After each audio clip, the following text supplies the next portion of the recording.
Buenos días, mi nombre es Candela Herrera Sánchez y hoy os presentaré mi trabajo de investigación titulado El impacto de los microplásticos en el mar y la esperanza de los bioplásticos como alternativa sostenible. Elegí este tema de trabajo porque la problemática de los plásticos en el planeta Tierra y cómo estos afectan a mares y océanos ha sido un debate constante entre políticos, científicos y medios de comunicación durante años, pero no creo que realmente sepamos el problema que suponen y por lo tanto la sociedad en general no se preocupa por buscar una solución real para estos. Para poder seguir la exposición de una forma más sencilla, os presentaré mi índice. Primero hablaré de mi marco teórico, donde se ha realizado una amplia búsqueda de los plásticos y su efecto nocivo y de los bioplásticos. A continuación, los objetivos que tengo con este proyecto, luego los materiales y metodologías utilizados y por último, los resultados y conclusiones obtenidos. Para empezar, antes de hablar sobre el plástico, deberíamos saber exactamente qué es este material. Se le llama plástico a los productos sintéticos que están fabricados a partir de la polimerización de monómeros que vienen de productos no renovables como el petróleo. Con polimerización me refiero a la gran prolongación de moléculas muy pequeñas que son los monómeros que se unen entre sí por enlaces covalentes. Según sus características y estructuras, los plásticos se pueden clasificar en termoplásticos, que son los más maleables porque se funden cuando se calientan, entonces se pueden moldear sin que pierdan sus características iniciales. Son, por ejemplo, el polipropileno, que se usa para bolsas y tapes, el polietileno de alta densidad para tuberías y el de baja densidad para bolsas de uso pesado. Los termoestables pierden sus características iniciales irreversiblemente si se someten a luz, calor o agentes físico-químicos. Son las resinas. Y los elastómeros se caracterizan por mantener su forma inicial tras someterlos a cualquier tipo de tensión. También se pueden clasificar dependiendo del tamaño que tengan. Se les llama macroplásticos si miden más de 25 milímetros y microplásticos si miden entre 2 y 5 milímetros. Si miden menos, se les denomina nanoplásticos. Los plásticos se han ido introduciendo en nuestra sociedad desde mitades del siglo XIX y han sustituido a muchos materiales por sus múltiples características, ya que tienen muchos usos, pesan poco, son impermeables y resistentes y lo que más destaca en ellos, que son baratos. Sin embargo, el impacto nocivo que causan en el planeta Tierra supera cualquier beneficio que puedan aportar, debido a que más del 40% de los plásticos que producimos y consumimos son de un solo uso y que cada plástico tarda alrededor de 500 años en degradarse, se produce en el planeta Tierra una acumulación masiva de residuos que va aumentando por minutos. Todos estos residuos acaban acumulándose en vertederos, ríos y mares. Cada año entran a mares y océanos alrededor de 6 y 8 millones de toneladas de basuras marinas, de las cuales el plástico representa un 80% del total. Estas basuras marinas, cuando entran al mar y a los giros oceánicos, tienden a acumularse en las regiones propias de los giros oceánicos, y así se forman las llamadas islas de plástico. Existen 5 giros en el mundo donde los plásticos tienden a formar estos parches de basura. Uno de ellos es el del Pacífico Norte, del cual se desconoce su tamaño real debido a lo extenso que es, pero se estima que actualmente ocuparía el espacio que sumarían las superficies de Alemania, Francia y España juntas. Estas islas se forman debido a que los vientos y las presiones atmosféricas mantienen unidas estos materiales en zonas concretas. Pero el plástico no solo tiende a acumularse en la superficie, sino que se estima que más del 70% de las basuras marinas que hay en el mar se encuentran en los fondos oceánicos.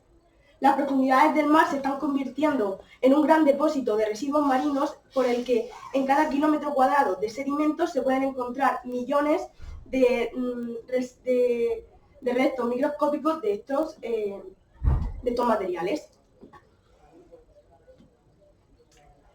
Una de las vías de entrada al mar de los plásticos son las embarcaciones de pesca.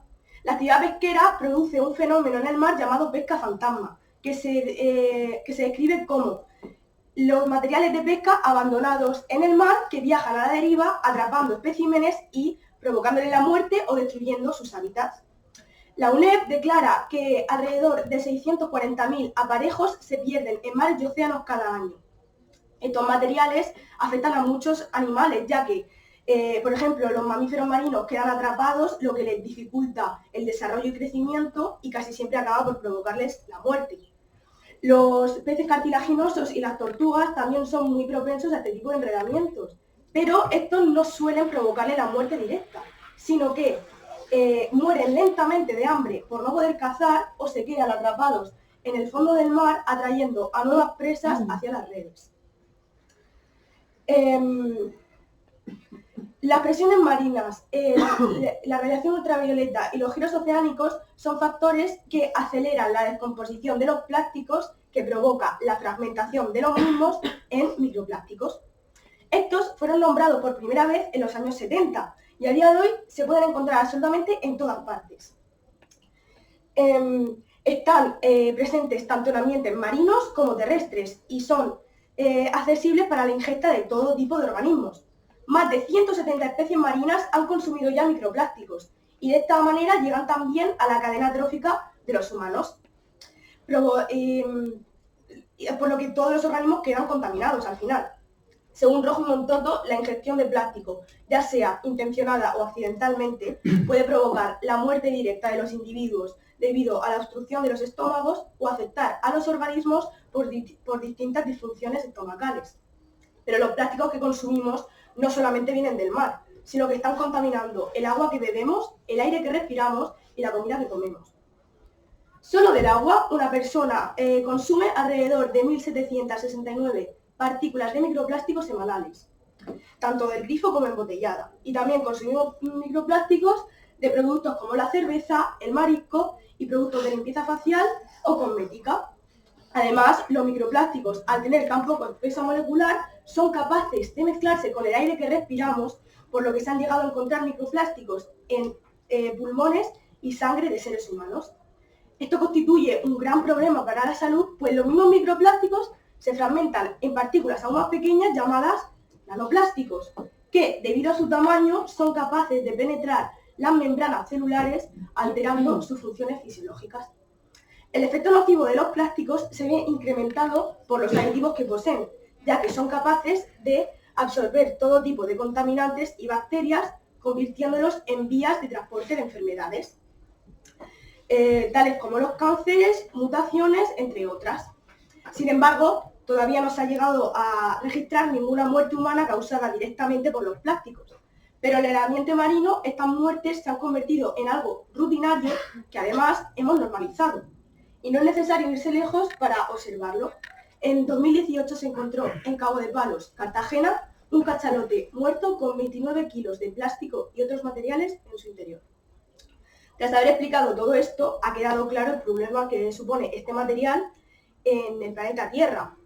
Y el mejor plástico es siempre el que no se consume, pues es la única manera realmente de acabar con la acumulación de residuos en el planeta Tierra.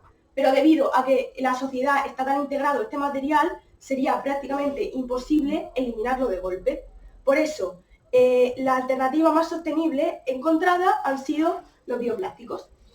Los bioplásticos son materiales de alto peso molecular que están creados a partir de la polimerización de monómeros que provienen de fuentes naturales renovables. Se define como un plástico degradable a aquel que es capaz de ser degradado medioambientalmente sin causar daños al ecosistema. Generalmente está formado por una base de almidón a la que se le añaden platificantes para mejorar sus características y parecerse más a un plástico convencional.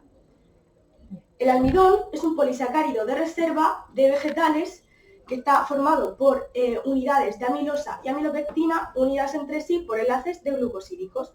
Es decir, muchas moléculas simples de azúcar, monosacáridos de glucosa, que se unen formando macromoléculas llamadas polisacáridos. Generalmente contiene una proporción de amilosa y amilopectina de 20 y 80% respectivamente. Se presenta en todo tipo de tubérculos y cereales como el maíz y la patata y es insoluble en agua fría y se presenta en forma de gránulos. La amilosa tiene una estructura lineal creada por muchas glucosas y no presenta ramificaciones.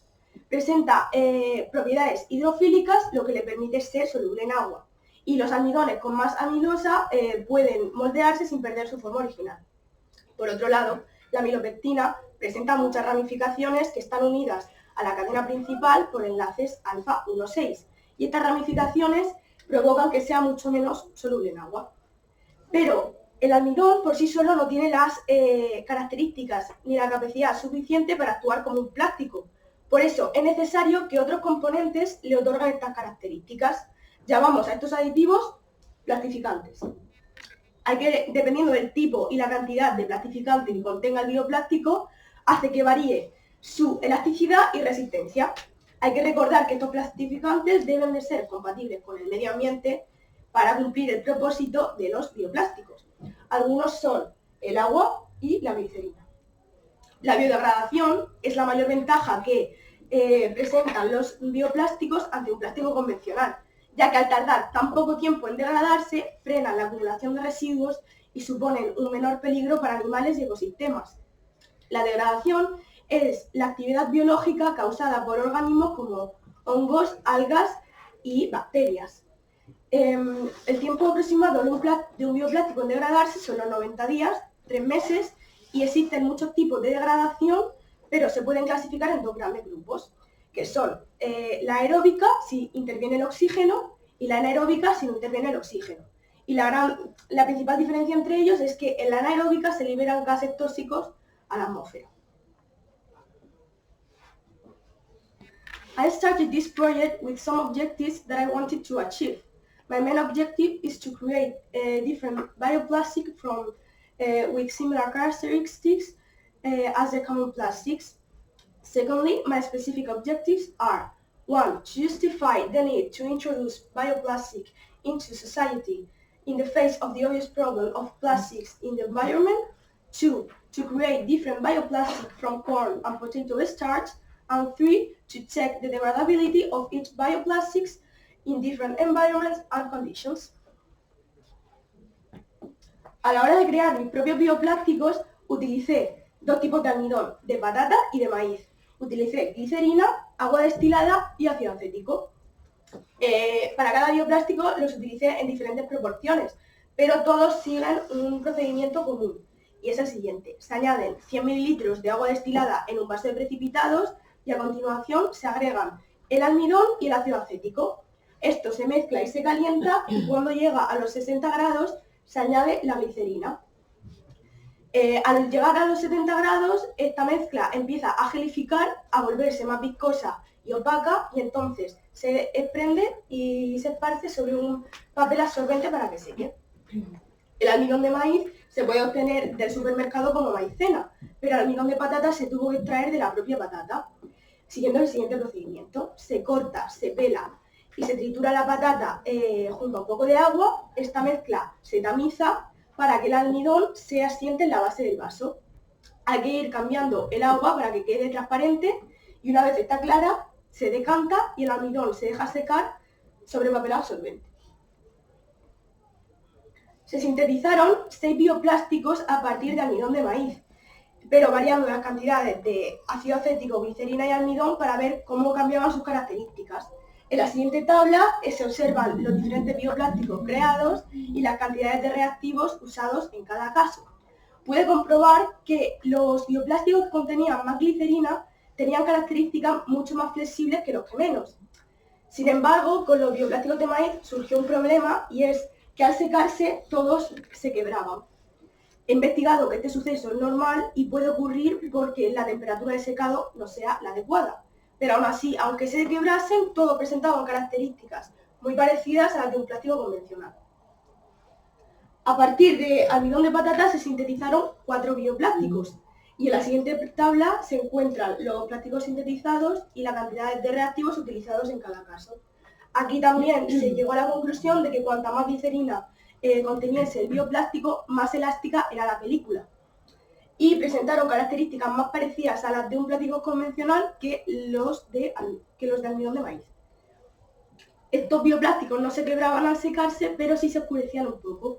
Esto puede ser debido a la oxidación entre el almidón y el oxígeno del aire. Al observar estos bioplásticos bajo el microscopio se constató una gran diferencia entre el que más glicerina llevaba y el que menos glicerina llevaba.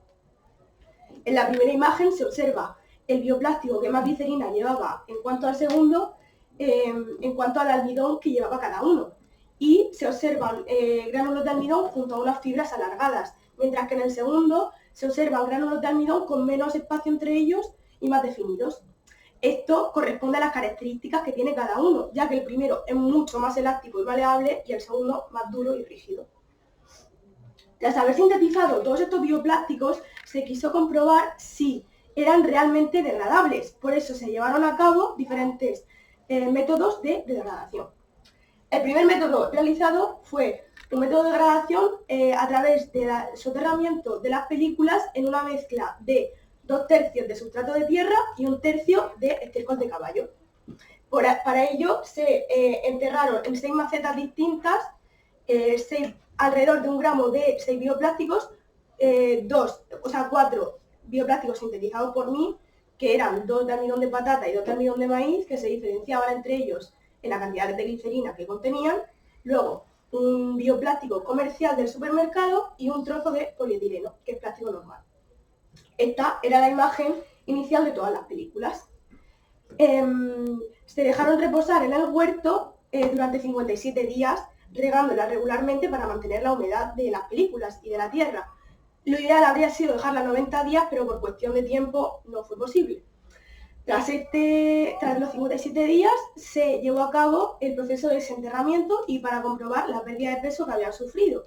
Pero solo se encontraron restos de bioplástico en las macetas sintetizadas en una de ellas, que había sufrido una pérdida de peso del 95,5%, mientras que en las demás macetas que contenían bioplásticos sintetizados no se encontraron ningún resto visible de estas, por lo que deducimos que sucedió una disgregación o descomposición de los bioplásticos por una acción conjunta de humedad y microorganismos presentes en la tierra.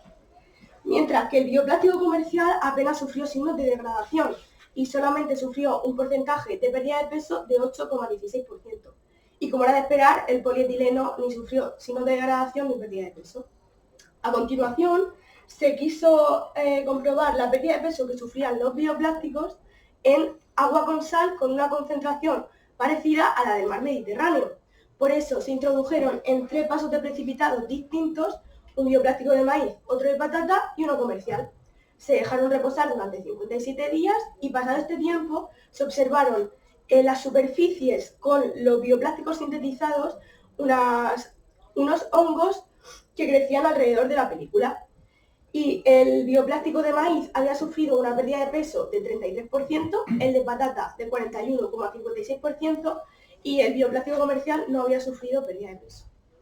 Tras observar estos hongos bajo microscopio, se observaron hifas tabicadas y esporas que germinan en lugares húmedos como en agua con sal. También se realizó esta técnica en agua corriente, pero no aparecieron hongos en la superficie de los bioplásticos sintetizados. Puede ser que sea debido a que el cloro no permita la correcta germinación de estas esporas. Pero sí que sufrieron pérdida de peso los plásticos sintetizados, aunque no el bioplástico comercial. Por último, se quiso comprobar la cantidad de CO2 que se desprendía cuando se estaba degradando el bioplástico. Por eso se unieron 2 recipientes herméticos y en uno se añadieron 60 gramos del sustrato antes utilizado junto a 10 mililitros de agua destilada y 5 gramos de bioplástico de patata. Y en el otro se añadieron 10 mililitros de una disolución de 0,025 normal de hidróxido de bario, que al reaccionar con el CO2 provoca carbonato de bario, que es muy insoluble en agua. Tras 49 días se observan en el recipiente con el bioplástico una gran película de hongos que crecen encima de él. Esto es un signo inequívoco de que el plástico se está degradando, mientras que en el blanco no se observa nada. Por otro lado, se comprobó cualitativamente que se había desprendido más CO2 en el recipiente unido al bioplástico que en el blanco, por la cantidad de carbonato bárico que se observa en el recipiente. Por último, las conclusiones obtenidas en cuanto a los objetivos han sido: se ha comprobado que existen en el planeta Tierra muchísimos residuos de plástico y que lo que justifica la introducción de los bioplásticos para como recurso más sostenible a largo plazo. Se han creado distintos bioplásticos a partir de almidón de maíz y patata, y el bioplástico con almidón de patata tenía características más parecidas a las de un plástico convencional. Y todos los bioplásticos sintetizados mostraban signos de degradación tanto en el sustrato de tierra como en el agua salada y pérdida de peso en el agua con cloro. Mientras que el bioplástico comercial no mostraba signos de degradación ni en el agua salada ni en el agua con cloro, y apenas signos de degradación en el sustrato de tierra. Antes de terminar, me gustaría agradecerle a mi tutor Bruno, porque ha estado siempre a mi lado y me ha apoyado en todo y ha sacrificado tardes enteras para crear y desenterrar bioplásticos, y gracias a él yo creo que hemos compartido la misma ilusión y esperanza con este proyecto y ha salido adelante. Y también quería agradecerle a Fuensanta, porque gracias a ella hemos podido observar las muestras bajo el microscopio y entender los resultados. Gracias.